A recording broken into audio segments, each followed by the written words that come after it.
अमरावती महानगरपालिकेमध्ये कोणत्याही पक्षाला स्पष्ट असं बहुमत मिळालेलं नाहीये, पण सर्वाधिक नगरसेवक भाजपचे निवडून आले। त्यामुळे भाजप आणि युवा स्वाभिमान पार्टी मिळून सत्ता स्थापन करणार असल्याची चर्चा होती आहे। तरी देखील 4 जागा कमी पडतात, त्यामुळे भाजप राष्ट्रवादीला सोबत घेणार की नाही हे अजूनही स्पष्ट झालेलं नाहीये।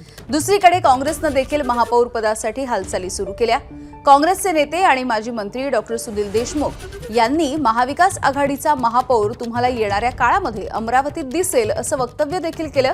त्यामुळे आता अमरावतीच्या समीकरणांकडे सगळ्यांचं लक्ष आहे। भारतीय जनता पक्ष तर बहुमतापासून फार दूर आहे, फार लांब आहे आणि आम्ही पण काँग्रेस आणि समविचारी पक्ष यांच्याशी बोलणी सुरू केलेली आहे आणि तुम्हाला दिसून येईल की भारतीय जनता पक्षाचा नव्हे तर महाविकास आघाडीचा महापौर येणाऱ्या काळात तुम्हाला अमरावतीवर दिसेल। त्या दृष्टीने आमच्या बोलणी सुरू आहे। आमचा एकच आहे की आम्ही कोणत्याही परिस्थितीमध्ये धर्मांध शक्तीचे हात मिळवणार नाही। त्याच्यामुळे भारतीय जनता पक्षाला सोडून बाकी इतर पक्षाशी आम्ही बोलणे सुरू केलेले आहेत। एबीपी माझा, उघडा डोळे बघा नीट।